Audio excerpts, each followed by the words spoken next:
Every child is an artist. The problem is how to remain an artist once we grow up. Pablo Picasso, the famous artist, उन्होंने ये बात कही थी। मैं आपसे एक सवाल पूछना चाहती हूँ और शायद ये आज की वीडियो का सबसे इम्पोर्टेंट क्वेश्चन है। आपने लास्ट टाइम कुछ क्रिएट कब किया था? Not consume, create. इंटरेस्टिंग बात यह है कि ज्यादातर लोगों को इस सवाल का जवाब सोचना पड़ता है। लेकिन अगर मैं पूछूं लास्ट रील कौन सी देखी थी, लास्ट वेब सीरीज कौन सी देखी थी, तो जवाब तुरंत आ जाता है। और शायद यही कहानी का सबसे इम्पोर्टेंट हिस्सा है।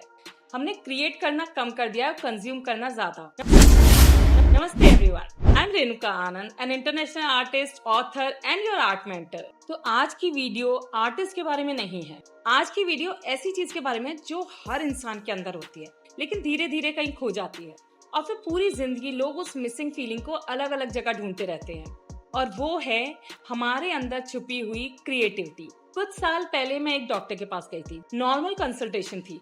उन्होंने कैजुअली पूछा, रेणुका जी आप करती क्या हैं? मैंने कहा मैं आर्टिस्ट हूँ। और फिर कुछ अनएक्सपेक्टेड हुआ।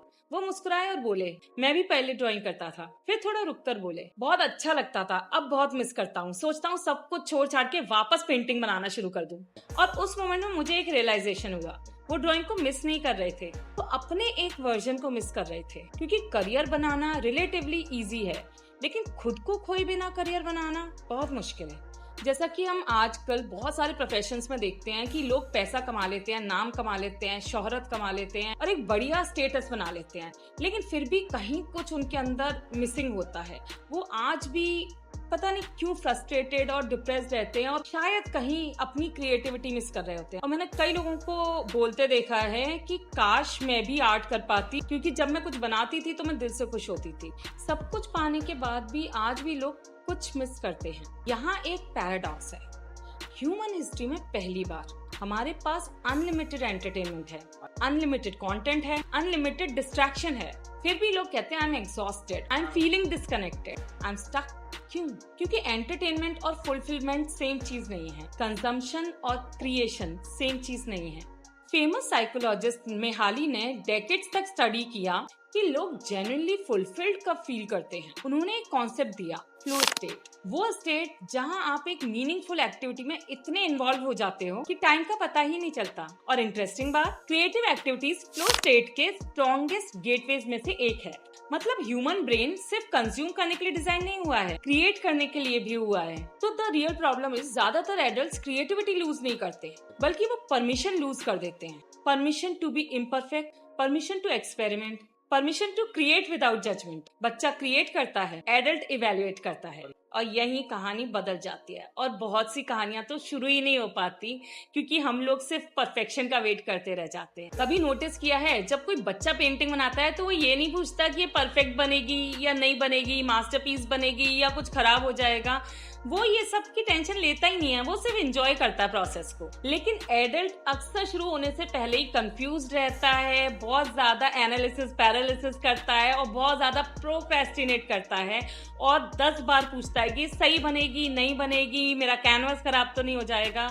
और इसी प्रॉब्लम में वो इतना फंसा रह जाता है कि कई बार स्टार्ट ही नहीं कर पाता। इसलिए नॉर्मली नॉन आर्टिस्ट अपनी रिस्पॉन्सिबिलिटीज में ही फंसे रह जाते हैं और क्रिएट करना भूल ही जाते हैं। लेकिन आर्ट एक रिमाइंडर है कि आप सिर्फ रिस्पॉन्सिबिलिटीज का कलेक्शन नहीं हो, सिर्फ डेडलाइंस का कलेक्शन नहीं हो, सिर्फ अचीवमेंट्स का कलेक्शन नहीं हो, एक क्रिएटर भी हो।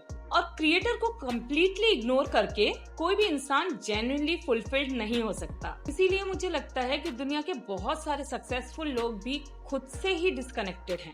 उन्होंने गोल्स अचीव कर लिए, लेकिन क्यूरियोसिटी खो दी। उन्होंने करियर बना लिया, लेकिन एक्सप्रेशन खो दिया। उन्होंने दुनिया को इम्प्रेस कर लिया, लेकिन खुद से कनेक्शन लूज कर दिया। और शायद इसीलिए पिकासो का कोट इतना पावरफुल है, every child is an artist, the problem is how to remain an artist once we grow up. क्योंकि सबसे बड़ी ट्रेजेडी ये नहीं है कि लोग ड्राइंग करना छोड़ देते हैं, सबसे बड़ी ट्रेजेडी ये है कि लोग क्रिएट करना छोड़ देते हैं। क्योंकि कहीं ना कहीं हमारी सोसाइटी, हमारा स्कूल, हमारी फैमिली और हमारे गोल्स हमसे हमारी क्रिएटिविटी छीन लेते हैं और फिर हमारा फोकस सिर्फ हमारे गोल्स तक, फैमिली रिस्पॉन्सिबिलिटीज तक ही रह जाता है। और इसी बीच में लाइफ हैपेंस और कहीं ना कहीं क्रिएटिविटी कहीं बहुत पीछे छूट जाती है। आर्टिस्ट होना ऑप्शनल है, क्रिएटर होना नेचुरल है। और जब इंसान क्रिएट करना छोड़ देता है तो धीरे धीरे वो खुद से दूर होता चला जाता है। लेकिन यहाँ से एक और फैसिनेटिंग सवाल निकलता है, अगर क्रिएटिविटी हमारे अंदर इतनी डीपली वायर्ड है तो क्या आर्ट सिर्फ एक्सप्रेशन है, या क्या आर्ट इमोशनल हीलिंग में भी रोल प्ले कर सकता है? मैंने अपनी टीचिंग जर्नी में कुछ ऐसे एक्सपीरियंसेस देखे हैं जिन्होंने मुझे भी सरप्राइज कर दिया, और वहीं से शुरू हुई मेरी हीलिंग थ्रू आर्ट की जर्नी।